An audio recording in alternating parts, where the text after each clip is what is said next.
NVIDIA and Sony make some major CES 2025 announcements. Let's get right into the game news. What's up, Ice Climber? I appreciate you stopping in. Let's get started right away. Happy New Year, folks. I didn't upload last week's video, and that's my fault. But let's get right to it with a Game Pass update for January. We've got Diablo, UFC, My Time at Sandrock, Rolling Hills, Lightyear Frontier, and Robin Hood Sherwood Builders coming in January to Game Pass. We can look a little deeper. Available today, Road 96 on PC, Game Pass and Game Pass Standard, Game Pass Ultimate. It's a road trip game. And then coming soon, Lightyear Frontier, My Time at Sandrock, Robin Hood Sherwood Builders, and Rolling Hills, which looks adorable. And if you're into UFC, EA Sports UFC 5 on EA Play, which is included with Game Pass Ultimate. Diablo on PC is pretty awesome because it's just a legendary game that people like. It's cool that more Activision and Blizzard stuff is coming to Game Pass in some aspect, and I think it's awesome. So, got an update in perks, and then let's look at what everybody is curious about. Leaving, we got Commonhood, Escape Academy, Exoprimal, Figment, Insurgency, Sandstorm, and Those Who Remain. So if those were some of your favorite games this last few weeks in Game Pass, they're leaving January 15th, which is very soon as of the time of this video. Make sure you play them or get your 20% discount. But that's the Game Pass update for January. So let's move on to our next topic here. Maybe. There we are. At CES, Microsoft and LG announced that your LG TV is now an Xbox with their weird little branding. So let's dive in. Xbox and LG to bring cloud gaming to LG smart TVs, shouldn't surprise anybody. Microsoft is going to be shooting to put cloud gaming in as many places as physically possible. And this makes sense because these TVs are more than capable of streaming games. But today we're excited to announce our collaboration with LG Electronics to bring the Xbox app to their new LG smart TVs later this year. This means Game Pass Ultimate members will be able to play their games directly from the Xbox app on supported LG smart TVs via Xbox Cloud Gaming. They need a better name. Xcloud was a great name. They should have stuck with that. This gives players even more choice in how they enjoy their favorite games. Soon, players with LG smart TVs will be able to explore the gaming portal for direct access to hundreds of games in the Game Pass Ultimate catalog, including popular titles such as Black Ops 6 and upcoming releases like Avowed, launching February 18th. And then stream your own game. We also recently announced that Game Pass Ultimate members can stream select games they own outside the Game Pass catalog. This feature will also be available on the Xbox app, with LG Smart TVs allowing Game Pass Ultimate members to stream over 50 games they own, including NBA 2K25, Hogwarts Legacy, and more. And they'll show more in the coming months. It's going to be pretty standard fare. This campaign to get Xbox Cloud streaming everywhere, this is a good step. It's just another platform that you'll be able to log into Xbox on. I really think they need to find a time to launch that cloud only version of Game Pass, because if I'm not like a big gamer but I buy a controller to play cloud gaming, I want to be able to maybe just have the cloud gaming subscription for Game Pass. Because if I have an Xbox hooked up to an LG TV, I'm not going to use the cloud gaming on the LG TV. I'm just going to play my Xbox. But if I maybe didn't have hardware and bought the LG TV for movies or something, this would be another option to like access it. So without that tier, a lot of these announcements don't make sense or don't have a whole lot of value unless you just are into trying cloud gaming every so often. That's what I do. I try it when I travel. I'll pull it up on my Mac or my phone or my iPad and stream games that way, and it works, when I'm traveling. But I've not, I have yet to try a smart TV app because I have hardware hooked up to it. So that's that. If you're going to use Xbox Cloud Gaming, you have another option coming later this year on your LG TV. All right, moving on. Hyperkin at CES announces a new controller that is just a PS5 DualSense, but on the Xbox. It's called the Competitor, and this picture gives me weird feelings. I'm so confused because it looks like a PS5 controller, but then this part in the middle here is just like, wait, what happened? It's an Xbox button, ABXY buttons, just the non PlayStation things going on this controller. Just give me all kinds of weird feels. I kind of want one for the novelty.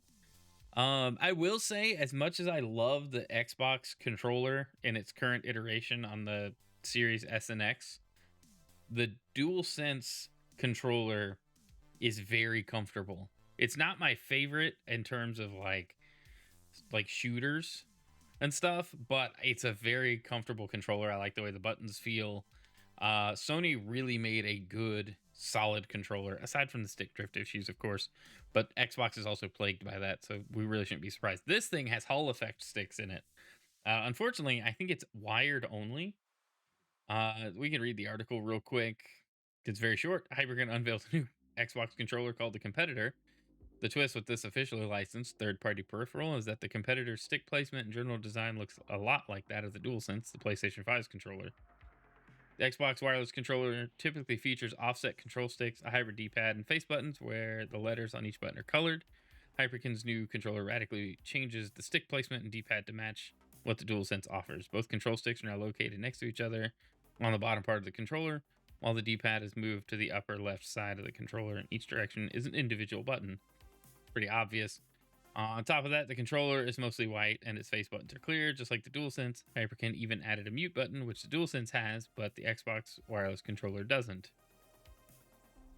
It says, although Hyperkin does emulate the DualSense's look and feel faithfully, it's not totally the same. The competitor does not feature a touchpad, adaptive triggers, or haptic feedback like the DualSense, but makes itself distinct in other ways. It's a wired controller. Boo. And IGN reports that its control sticks are Hall effect rather than analog, which is great. Hall effect sticks are known for being more durable. Blah blah blah. Hyperkin is clearly trying to appeal to people who enjoy the look and feel of the DualSense but prefer playing their games on Xbox. You'll have to go hands-on with it at CES 25, wait for it to be released to see if the competitor lives up to that promise. Pricing and release date for the Hyperkin are not yet known. Hyperkin competitor. You could have put the controller. Like, that would have been fine. Proofread, people. Come on. People like me get tripped up on your bad grammar. Anyway, it's a neat controller though. I think it's cool. It's one of those things that just feels wrong and it shouldn't exist. But here we are. Now, if Hyperkin could make a PlayStation 5 controller look like an Xbox controller, that would be wild. Like tight form factor, tiny touchpad, that would be hilarious to me. I don't know why. Anyway, all right, let's go on to our next article. All right, I thought this was cool. Sony's CES keynote was yesterday, and Horizon Zero Dawn and Helldivers 2 films are in the works at Sony. So we can read the article from, who's this from? UPI? Who's that? Thanks, Annie Martin. All right, popular video games Horizon Zero Dawn and Helldivers 2 will be adapted as films. This is the whole press conference. We're not watching that. PlayStation Productions Chief Assad Kizilbash, I'm doing my best, I'm sorry, announced the news during Sony's CES presentation Monday in Las Vegas. PlayStation Studios and Columbia Pictures are in the early stages of developing the Horizon Zero Dawn movie, which is previously in the works as an animated series at Netflix, which is cool. Maybe they had some storyboards and some early work done that they can translate into a movie. I'm wondering if it's an animated movie or a live action movie. Just imagine Aloy's beloved origin story set in a vibrant, far future world filled with the giant machines, brought to you for the first time on the big screen. Or you could just rent a theater and play Horizon Zero Dawn in the movie theaters. It wouldn't be the same, but you get what I'm saying. Sony Pictures will adapt Helldivers 2 for film, which is interesting. In addition, Crunchyroll and Aniplex are collaborating on an anime series based on the game Ghost of Tsushima, which is awesome. Like, this is really good. Like, Sony leaning full in to alternative media for their games, expands their game worlds, and expands those IPs. It's a smart move, and we've seen so much success in video game adaptations for TV shows and movies. We won't talk about the Halo series, but other things have done really well, and those things are very popular. And I think Sony has seen success directly with, like, the Last of Us TV show. It's very popular, and so given that the right teams and the right stories are being written, I think this will be great. I'm excited for some more Horizon Zero Dawn. I wonder if they'll expand the lore or just retell like the first game. We'll see what the plan is. Helldivers 2 is a sequel to 2015 game Helldivers. The co op sci fi shooter game follows a group of Helldivers, special forces tasked with eliminating threats on different planets. The game has found great success since its release in February 24. In other Sony related news, The Last of Us, the post apocalyptic drama based on the video game franchise, will return for a second season on HBO and Max in April. I thought we knew that already. That's not really news, but cool to see an update there, I guess. But neat to see that we can look forward to Horizon Zero Dawn and Helldivers 2 movies at some point. Probably 2028 at the earliest, I would guess. But still cool to see. All right, let's move on. This CES is already off to a good start, right? I figured we'd touch on the PlayStation Plus monthly games for January since those were technically announced last week, but here we are. January games: Suicide Squad, haha, Need for Speed Hot Pursuit, and Stanley Parable Ultra Deluxe. So it's okay. It's an alright lineup. This game has now reached end of service, so being free for PS Plus members probably aggravates somebody. Took a closer look: Suicide Squad, Kill the Justice League, Need for Speed Hot Pursuit Remastered, Stanley Parable Ultra Deluxe, and then the December games. That Last Chance. It's already gone. Too bad. You messed it. It's over. Anyway, so yeah, if you got PS Plus, download your games if you want. I don't know that I would want Suicide Squad in my digital library in any way, shape, or form, but that's just me. All right. Also from PlayStation, Midnight Black Collection PS5 Accessories launches next month. I thought this was neat because I have like the black DualSense, so I wonder how this is different from the others. Except I would love to grab the plates because I'm actually just now scrolling this article. But each Midnight Black accessory features a unique, rich shade of black with sleek detailing. I'm sorry, I've got like a Louisiana reading level here. Sleek detailing on various buttons and accents, such as the PlayStation logo. The Midnight Black design extends to the included charging case for the Pulse Explorer earbuds, charging hanger for Pulse Elite headset, and carrying case for DualSense Edge controller. The Pulse Elite wireless headset and Pulse Explorer wireless earbuds will also include a felt gray carrying case. I just like the black panels for the PlayStation. Those look good. Gives me some like PS2, PS3 vibes. The Portal in all black's kind of nice too. I think that would survive being left on a table for extended periods of time, The all black headphones are cool. The DualSense Edge does look good. I think it looks better than the white one. The white one looks like it just gets dirty. And I have a white DualSense, like the basic one, and I always feel like it looks dirty, and then I like look at it and it's like, oh, it's just a weird shade of white, I guess. But the Midnight Black collection launches on February 20th, 2025. Pre-orders beginning January 16th. So, if you want to pre-order some accessories that you can already buy, but in a different color, you can do that. But that's cool, Why are these headphones, these earbuds, $200? They're PlayStation earbuds. They're not like AirPods that you can use everywhere. I guess you could use them everywhere. I don't know. What am I talking about, chat? Anyway, all right. That's the all black collection. I think it looks cool. Honestly, not gonna lie. Those console plates look nice. I'm very interested. All right, let's move on. Lenovo unveils the Legion Go S, a new handheld PC running on SteamOS. So this is the first device to not be made by Valve, but running SteamOS. And Lenovo has captured it with the Legion Go S, which is cool. I like the form factor. It does look kind of nice. It looks like it's comfy in the hands. The buttons look all right, close enough together, We got the article here. This is on Polygon. Cameron Faulkner. Valve Steam Deck is a dominating force in the handheld gaming PC market, due in part to the user-friendly SteamOS. Now others want in, and Valve seems happy to help.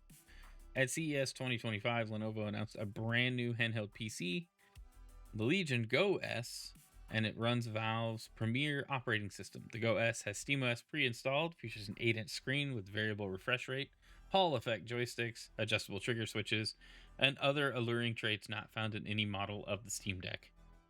The Legion Go S with the SteamOS and some more S's will launch in May for $499.99, bringing hardware specs that put it on par and in some cases well above the Asus ROG Ally and other powerful handhelds. At its base price, you'll get the AMD Ryzen Z1 Extreme CPU and a 1920 by 1200 LCD display. It can go up to 120 hertz refresh rate with VRR support. Man, that's pretty hefty.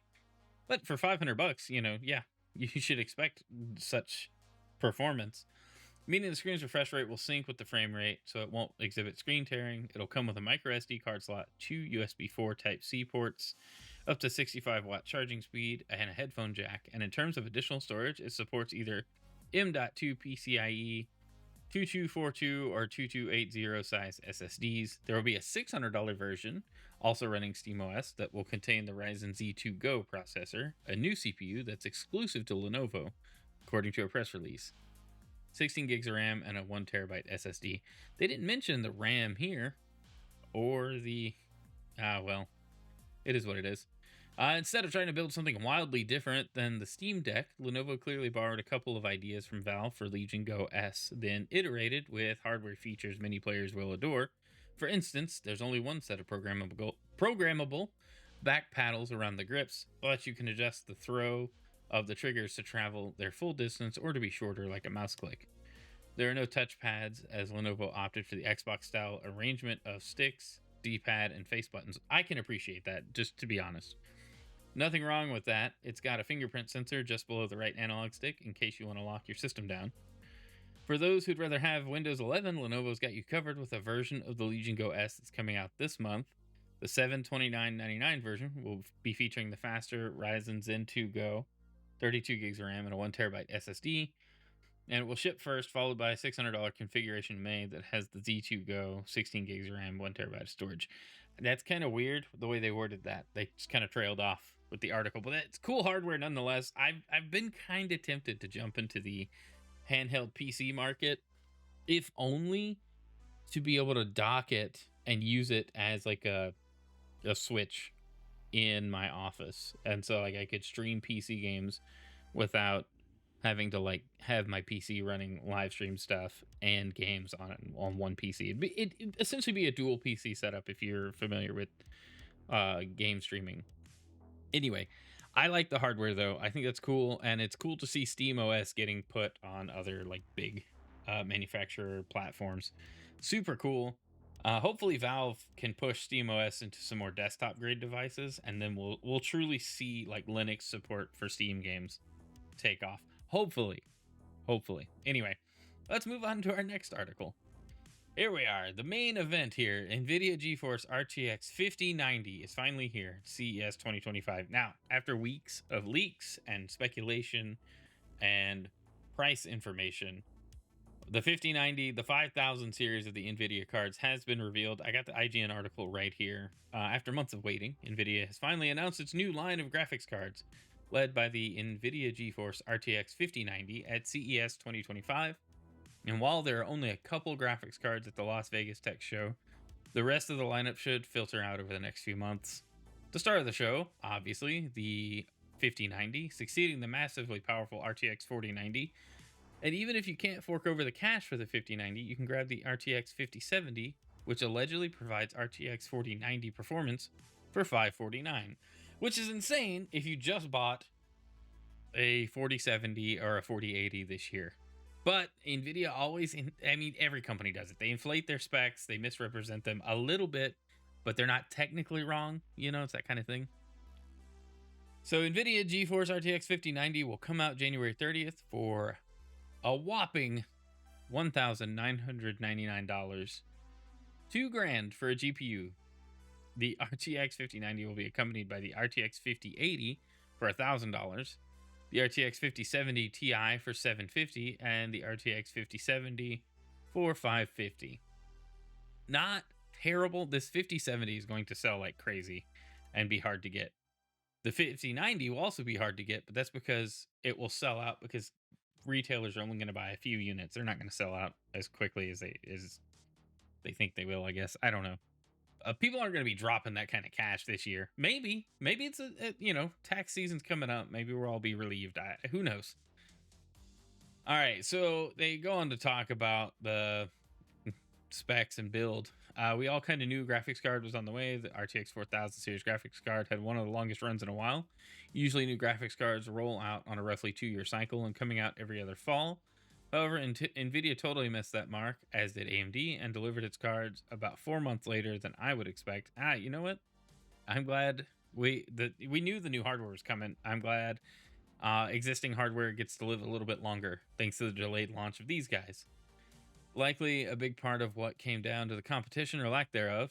Right up until NVIDIA CEO Jensen Huang took the stage at CES, the RTX 4090 reigned as the most powerful desktop graphics card on the market, with nothing from AMD or Intel even coming close. Perhaps that's why it remained a $2,000 graphics card through its entire lifespan. Which is just crazy. I guess they didn't do a price increase. It kind of feels like they did, though. Of course, with the 5090 getting even more expensive, it seems like NVIDIA is betting that this generation is going to follow the same shape as the last, with this flagship card having a wide lead on anything else on the market. Unfortunately, that also means more expensive graphics cards all around. It's possible we'll see NVIDIA launch an affordable 50 series graphics card over the next year or so, probably a 5060, as they say, but keep in mind that the 4060 came out in June 23, a whopping 8 months after the RTX 4090 hit the market in October 22.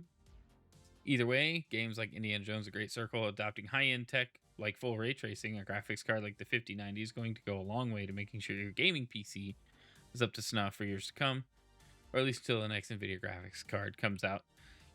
Interesting. Yeah, I kind of thought this article would dive into some of the specs a little more. The form factor, it does seem smaller. Is there not like a next button? This website is boo-boo. All right, anyway, it does seem like it's smaller than the 4090, or at least a little thinner. So that's cool. But yeah, so it's cool. I wish I had pulled up the specs. We could have talked about them a little more, but it's super powerful. They're saying it's a 5090. You're going to get the most powerful GPU if you pick one up. But if you do that, you probably have like lots of disposable income, or you're really irresponsible with your money. I get it either way.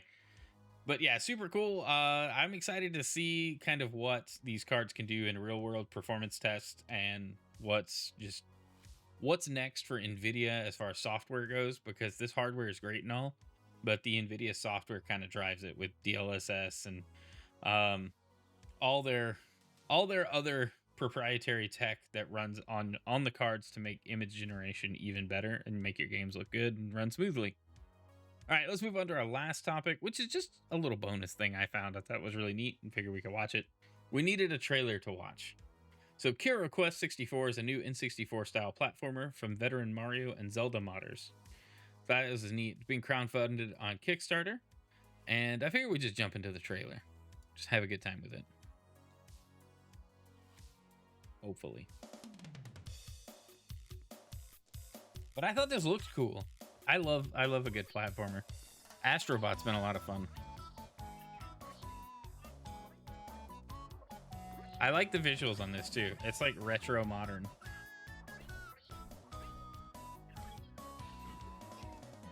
Wall jumping. I mean, he's a frog. You should be able to wall jump. That's cool.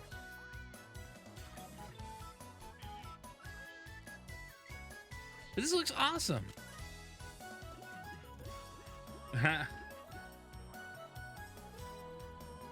It looks like a good mix of like Mario 64, Banjo, and Sonic. Like the 3 best platforming franchises out there.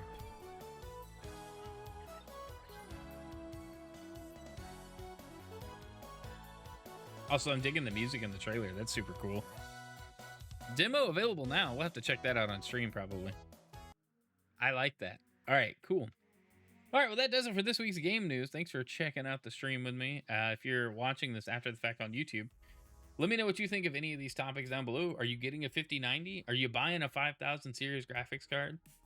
Let me know down in the comments. Hit a like if you liked it. Dislike it if you didn't like it. Let me know what you think in any way you'd like to. And also hit that subscribe button if you so would. Help me out, help the channel grow. If you're watching live on Twitch, we're going to go play video games now. We're going to go play Fortnite. So we'll see ya. Bye.